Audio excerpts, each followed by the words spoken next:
ಎಲ್ರಿಗೂ ನಮಸ್ಕಾರ. ನಾನು ನಿಮ್ಮ ಪ್ರೀತಿಯ ರಾಹುಲ್. ಎಲ್ರಿಗೂ ರಾಹುಲ್ MD ಯೂಟ್ಯೂಬ್ ಚಾನಲ್ಗೆ ಸ್ವಾಗತ.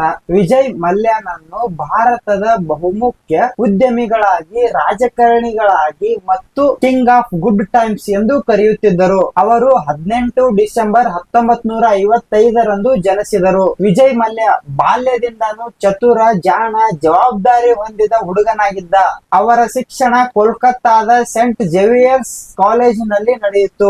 ಅವರು ಅಲ್ಲಿ BCom ಪದವಿಯನ್ನು ಕೂಡ ಪಡಿತಾರೆ. ತಂದೆಯು ದುರ್ಮರಣದ ನಂತರ ಕೇವಲ 28 ವಯಸ್ಸಿನವರಾಗಿದ್ದರು. ಅವಾಗ್ಲೇ ಅವರು UB ಗ್ರೂಪ್ ನ ಅಧ್ಯಕ್ಷ ಸ್ಥಾನನ ಪಡಿತಾರೆ. ವಿಜಯ್ ಮಲ್ಯ ಅವರ ತಂದೆ ನಡೆಸಿದಂತಹ ಎಲ್ಲಾ ಕಂಪನಿಗಳನ್ನು ಯಶಸ್ವಿಯಾಗಿ ನಡೆಸ್ತಾ ಹೋಗ್ತಾ ಇದ್ರು. ವಿಶೇಷವಾಗಿ king Fisher, number 1, royal Challengers ಎಲ್ಲಾ ಬೀರ್ ಬ್ರ್ಯಾಂಡ್ ಗಳನ್ನು ಕೂಡ ಸುರಕ್ಷಿತ ಸ್ಥಾನದಿಂದ ಹೋಗ್ತಾ ಇದ್ವು. ಅವರು ತಮ್ಮ ಕಂಪನಿಗಳನ್ನು 60ಕ್ಕೂ ಹೆಚ್ಚು ದೇಶಗಳಲ್ಲಿ ನಡೆಸ್ತಾ ಇದ್ರು. 2005ರಲ್ಲಿ ಮಲ್ಯ ಅವರು ಕಿಂಗ್ ಫಿಶರ್ ಏರ್ಲೈನ್ ಎಂಬ ಕಂಪನಿನ ತೆಗಿತಾರೆ. ಇದೊಂದು ಗ್ಲಾಮರ್ ತುಂಬಿರುವ ಲಕ್ಸುರಿ ಏರ್ಲೈನ್ ಆಗಿತ್ತು. ಅವರು ತಮ್ಮ ಏರ್ಲೈನ್ ನ ತುಂಬಾ ಲಕ್ಸುರಿ, ಡಿಫ್ರೆಂಟ್ ಆಗಿ ಮಾಡಿದ್ರು. ಅಲ್ಲಿರುವ ಏರ್ ಹೋಸ್ಟರ್ಸ್ ತುಂಬಾ ಸ್ಟೈಲಿಶ್ ಆಗಿ ಇರ್ತಾ ಇದ್ರು. ಈ ಎಲ್ಲಾ ಕಾರಣದಿಂದಾಗಿ ಮಲ್ಯ ಅವರಿಗೆ ತುಂಬಾ ಪೈಪೋಟಿ ನಡೀತಾ ಇತ್ತು.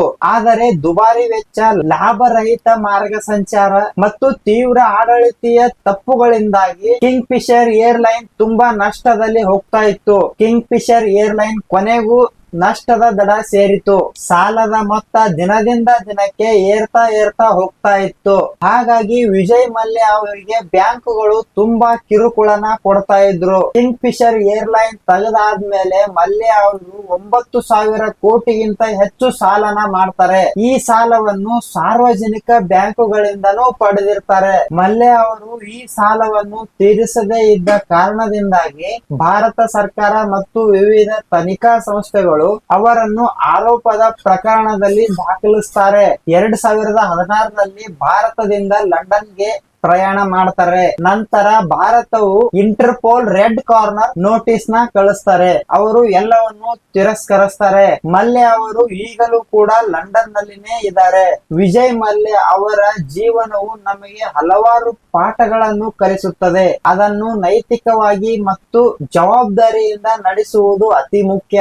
ಹಣ, ಶ್ರೇಯಸ್ಸು, ಹೆಸರು, ಕೀರ್ತಿ ಇವೆಲ್ಲವೂ ಇಮೇಜ್ ಮತ್ತು ನೈತಿಕತೆ ಕಳೆದುಕೊಂಡರೆ ಯಶಸ್ಸು ನೆಲಕ್ಕುರುಳುತ್ತದೆ ಎಂಬುದಕ್ಕೆ ಮಲ್ಯನೇ ಉದಾಹರಣೆ. ಅವರು ಉದ್ಯಮ ಮತ್ತು ರಾಜಕೀಯದಲ್ಲೂ ತುಂಬಾನೇ ಪಾತ್ರರಾಗಿದ್ದರು. ಈಗ ಅವರು ಭಾರತದ ಕಾನೂನಿನ ಮುಂದೆ ಓಡಿ ಹೋಗಿರುವ ಹೆಸರು ಪಡೆದಿದ್ದಾರೆ.